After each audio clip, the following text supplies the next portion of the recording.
Okay, so for verse and devotion today, last day of judgment, and interestingly enough, last day of the year for 2019. This is talking about final judgment, and it comes out of Revelation chapter 20. It's verses 12 and 13. And I was reading over it, and I've read this portion of the Bible several times, and it is final. It talks about the dead are judged, and verse 11 says, "Then I saw a great white throne, and him who was seated on it. Earth and sky fled from his presence, and there was no place for them. And I saw the dead, great and small, standing before the throne, and books were opened. Another book was opened, which is the book of life." The book of life is where, if you've accepted Christ and you're going to be in heaven, your name's in that. If your name's not in it, then your final judgment is for real, and you go to hell. It's just the truth. It says the dead were judged according to what they had done, as recorded in the books.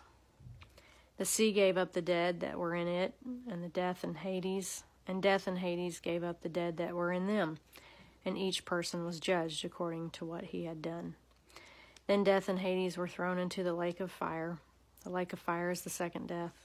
If anyone's name was not found written in the book of life, he was thrown into the lake of fire. Now, a lot of people get upset over being judged, and I get that.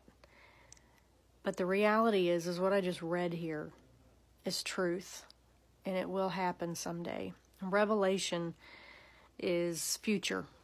It hasn't happened yet. We don't know when all this is going to take place. But mark my words, from Genesis to Jude here, because Jude is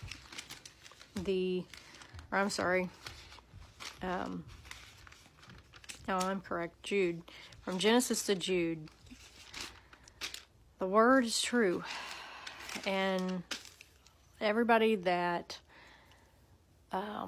researches the Bible, that tries to prove it, finds out that it's truth, and it's real, and it's legit. And Revelation is going to happen. The judgment is going to happen. And because of what I do, I work with children, I work with new believers, work with a lot of people now, more than I ever have in my life.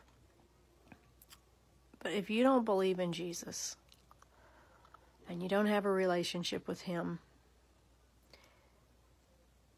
please trust me on this. He's real, and he loves you. And you may say, "Sarah, you don't know what I've done." I don't care what you've done.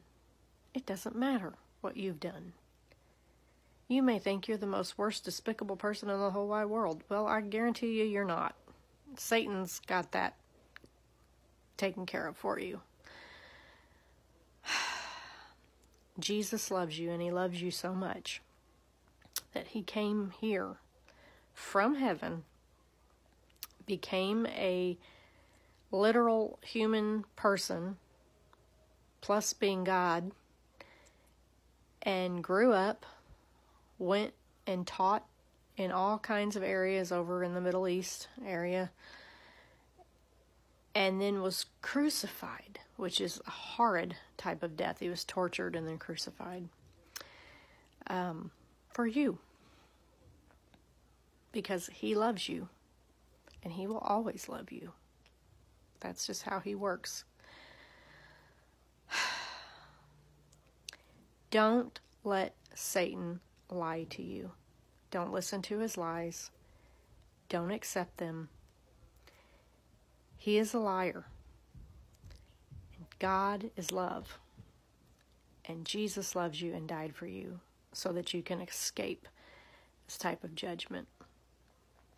Please, if you haven't already, ask Jesus to forgive you and start a relationship with Him in this next coming year.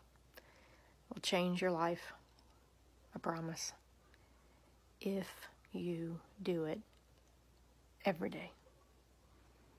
He loves you. And I may not know you, but I love you too, and I care about where your soul goes. So quit worrying about the judgments of other people and think wholeheartedly about what God thinks of you.